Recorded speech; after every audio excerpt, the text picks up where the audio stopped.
Good evening बच्चों। आज का हमारा टॉपिक है चैप्टर नंबर 2 का इंडियन इकोनॉमी 1950 टू 1990। ये पार्ट 2 है। The goals of 5 year plans. ये गोल्स जो हैं ये कॉमन गोल्स हैं। इनके बारे में हम पढ़ेंगे इस टॉपिक में। एक प्लान के कुछ स्पेसिफिक गोल्स होते हैं और कुछ होते हैं कॉमन गोल्स जो हर प्लान के दौरान उनको फॉलो किया जाता है। और ये जो गोल्स हैं ये 5 ईयर प्लान्स में जो कॉमन गोल्स हैं वो हैं growth, modernisation, self reliance and equity. This does not mean that all the plans have given equal importance to all these goals. इसका मतलब ये नहीं है कि सभी प्लान्स में बस ये चारों गोल्स के बारे में ही पॉलिसीज़ बनाई जाती थी। उनके स्पेसिफिक अपने गोल्स भी होते थे, जैसे पॉवर्टी को इरेडिकेट करना, पॉवर्टी ख़त्म करना, एम्प्लॉयमेंट जनरेट करना, ठीक है, इंडस्ट्रियल प्रोडक्शन को बढ़ाना, एग्रीकल्चरल डेवलपमेंट करना। वो हर प्लान के स्पेसिफिक गोल्स होते थे। लेकिन ये जो growth, modernisation, self reliance and equity है ये हर प्लान के दौरान इन पे काम किया जाता था। ये कॉमन गोल्स हैं। Due to limited resources, a choice has to be made in each plan about which of the goals have to be given primary importance. Nevertheless, the planners have to ensure that as far as possible, these policies of the plans do not contradict these four goals. Let us now learn about the goals of planning in some detail. क्योंकि हमारे पास resources limited होते थे तो इसलिए हमें ये decide करना पड़ता था कि किस गोल को ज़्यादा इम्पोर्टेंस दी जाए और ये गोल आपस में एक दूसरे से कॉन्ट्राडिक्टरी भी ना हो कि एक गोल को पूरा करने में दूसरे को भूले जा रहे हैं या दूसरे गोल को पूरा करने के लिए पहले वाले पे काम नहीं हो पा रहा। तो इसलिए इस तरह पॉलिसीज़ बनाई जाती थी कि हर गोल को इक्वल इम्पोर्टेंस दी जाए, हर गोल को समय के अनुसार उसको पूरा किया जा सके। तो सबसे पहला गोल है growth. It refers to increase in the country's capacity to produce the output of goods and services within the country. इसका मतलब ये है कि ग्रोथ कैसे होती है देश में कि जो गुड्स एंड सर्विसेज है उनको बढ़ाया जाए, एक देश की उत्पादन करने की क्षमता को बढ़ाया जाए। इट इम्प्लाइज आदर a larger stock of productive capital. ये प्रोडक्टिव कैपिटल का मतलब होता है मशीनें, ठीक है। प्रोडक्टिव कैपिटल का मतलब होता है मशीनें। अगर देश में मशीनें ज़्यादा बनेंगी तो मशीनों से बनने वाली चीज़ें भी ज़्यादा बनेंगी, तो जिससे जो होगा डेवलपमेंट होगा। और इसी तरह से जो इंफ्रास्ट्रक्चर की सपोर्टिंग सर्विसेज हैं जैसे ट्रांसपोर्ट है, बैंकिंग है, तो ये भी जो है इसका डेवलप होना भी बहुत ज़रूरी था। इससे क्या होता है, देश की प्रोडक्टिव कैपिटल जो है वो अच्छे से काम कर पाती है, उसकी एफिशिएंसी बढ़ती है। A good indicator of the economic growth in the language of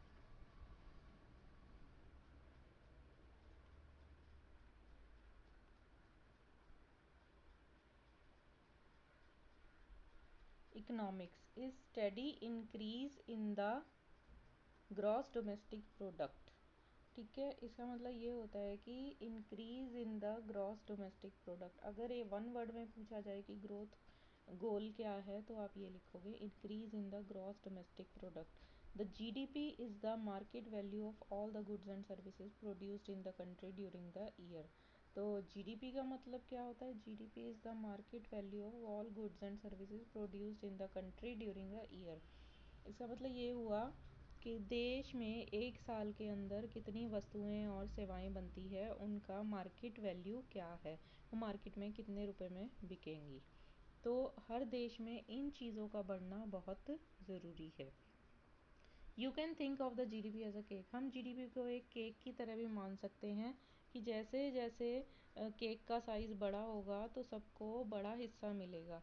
लेकिन अगर केक के बड़ा होने के साथ पॉपुलेशन भी ज़्यादा हो जाती है या लोग भी बढ़ जाते हैं तो सबको भी मिल पाएगा। लेकिन अगर केक छोटा रहता है लेकिन लोग बढ़ जाते हैं तो किसी को मिलेगा और किसी को नहीं मिलेगा।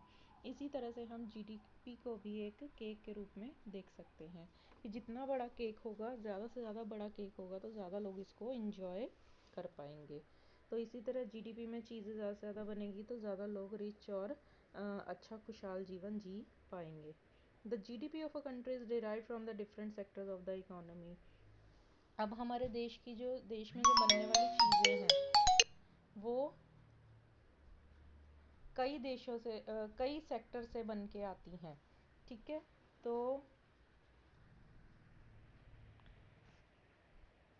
वो सेक्टर्स कौन कौन से हैं? Agriculture sector, industrial sector, agriculture sector, industrial sector and the service sector. तो चीज़ें जो प्रोड्यूस होती है वो तीन तरह से के सेक्टर से आती हैं। एक होता है agriculture sector, industrial sector and the service sector. तो इन तीनों सेक्टर से ही जो मिलके हमारी ग्रॉस डोमेस्टिक प्रोडक्ट बनती है, और इन तीनों सेक्टर्स को मिलाकर स्ट्रक्चरल कंपोजिशन कहा जाता है। Structural composition of the economy. In some countries, growth in agriculture contributes more to the GDP growth, while in some countries the growth in the service sector contributes more to the GDP growth. किसी भी sector में, किसी भी देश में कभी तो खेती बाड़ी से ज़्यादा उत्पादन होता है और किसी दूसरे देश में सर्विस सेक्टर से ज़्यादा उत्पादन होता है। तो जीडीपी का कंपोजिशन अलग अलग देशों में अलग अलग तरह से ही होता है। इसके बाद है नेक्स्ट गोल है मॉडर्नाइजेशन। मॉडर्नाइजेशन का मतलब है to increase the production of goods and services. The producer have to adopt new technology. चीज़ों का उत्पादन बढ़ाने के लिए, अब जीडीपी को बढ़ाना है तो वो कैसे बढ़ा सकते हैं? अच्छी टेक्नोलॉजी को या नई टेक्नोलॉजी को यूज़ करके।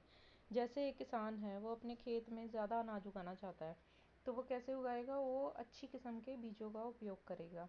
या फिर एक फैक्ट्री है, उसमें ज़्यादा उत्पादन करना है तो उसमें क्या किया जाएगा? नई तरह की मशीनें लगाई जाएंगी।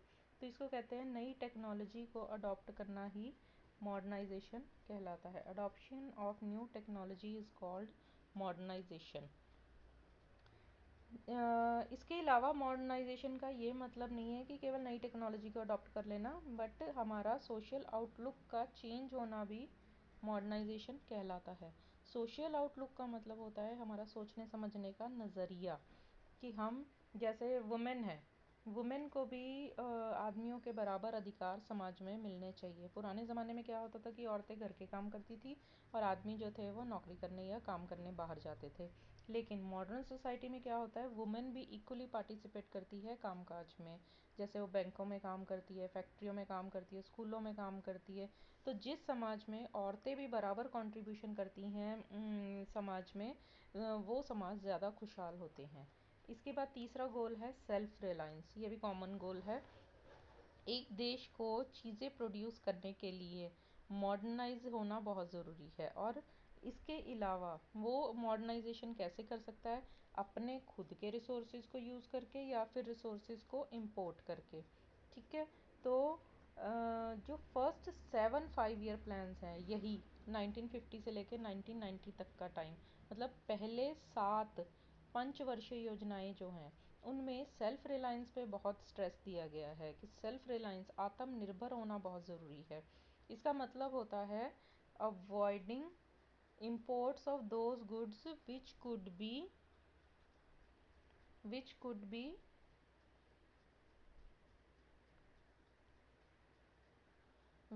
be produced in India itself, ठीक है। दिस पॉलिसी वॉज कंसिडर्ड, उन चीज़ों को अपने ही देश में बनाना जिन चीज़ों को हम इम्पोर्ट करते हैं। This policy was considered a necessity in order to reduce our dependence on foreign countries. इससे क्या होगा? जब हम वो चीज़ें जिनको हम दूसरे देशों से मंगाते थे वो अपने ही देश में बनाने लगेंगे, तो हमारी दूसरे देशों पर निर्भरता कम हो जाएगी। हमारा जो पैसा जो फ़ॉरेन जा रहा है चीज़ें खरीदने में, वो पैसा अब हम अपने देश में ही खर्चा कर सकते हैं अपने देश की डेवलपमेंट पे। स्पेशली जो फूड आइटम्स हैं वो हमें बाहर से मंगानी पड़ती हैं, उनको हमें अपने देश में ही प्रोड्यूस करना बहुत ज़रूरी है। who were recently freed from foreign domination should give importance to self reliance। और जो देश अभी अभी फॉरेन डिपेंडेंस या फॉरेन विदेशी सरकारों के चंगुल से आज़ाद हुए हैं, उन देशों को तो सेल्फ रिलायंस होना बहुत ज़रूरी है, आत्मनिर्भर होना बहुत ही ज़्यादा ज़रूरी है। Further it was feared that dependence on imported food supplies, foreign technology and foreign capital may make India sovereignty vulnerable. Sovereignty vulnerable का मतलब हमारे देश की जो वो है, क्या कहते हैं, पॉलिसी मेकिंग, या जो हमारे देश की एक साख है, वो जो है उस पर क्या कहते हैं, हमारे देश की जो एक तरह से मान लो आज़ादी है, उसमें खलल पड़ेगा अगर हम दूसरे देशों पर निर्भर रहेंगे, क्योंकि फॉरेन कंट्री की सरकारें फिर हमारे देश की कामकाज की पॉलिसीज़ में दखलंदाजी करेंगी। जो हमारे देश की सरकार कोई पॉलिसीज़ बनाती है तो वो हमें फॉरेन कंट्री की जो गवर्नमेंट्स हैं, अगर जिनसे हम इंपोर्ट बहुत ज़्यादा करते हैं, वो हमारे देश की पॉलिसीज़ में बहुत ज़्यादा इंटरफेरेंस करेंगी। इसके बाद नेक्स्ट है, चौथा गोल है equity. Now growth, modernisation and self reliance by themselves may not improve the kind of life which people are living. तीनों गोल मिलकर भी, मॉडर्नाइजेशन, सेल्फ रिलायंस और ग्रोथ, ये हमारे देश के लोगों का जीवन सुधार नहीं सकते। A country can have high growth, the most modern technology developed in the country itself, and also have most of its people living in poverty. एक देश ग्रोथ भी कर रहा है, एक देश में टेक्नोलॉजी भी अच्छी यूज़ हो रही है, वो सेल्फ रिलायंस भी है, फिर भी उस देश में गरीबी बहुत ज़्यादा हो सकती है। It is important to ensure that the benefit of economic prosperity reach the poor section as well as instead of being enjoyed by the rich. ये सबसे इम्पॉर्टेंट है कि जो भी चीज़ें देश में बन रही हैं वो सबके पास होनी चाहिए, reach the poor section as well as instead of being enjoyed only by the rich. ठीक है, तो खाली अमीरों को मिलने की बजाय वो चीज़ें सबको मिलनी चाहिए जो देश में बन रही हैं। So, in addition to growth, modernization, and self reliance, equity is also important. Every Indian should be able to meet his or her basic needs such as food, a decent house, education and health care, and inequality in distribution of wealth should be reduced. और देश में अमीरी और गरीबी के अंतर को कम किया जाना चाहिए, और सब लोगों को भोजन, फूड, अ डिसेंट हाउस, एक अच्छा घर, एजुकेशन एंड हेल्थ केयर, ये बेसिक फैसिलिटीज़ तो मिलनी ही चाहिए। अब हम let us now see how the first 7 5 year plans covering the period of 1950 to 1990। तो पहले 7 पंचवर्षीय योजनाएं जो 1950 से 1990 तक चली, इन्होंने गोल्स को, इन 4 गोल्स को पूरा करने में क्या हेल्प करी और ये कितना सक्सेसफुल हो सके।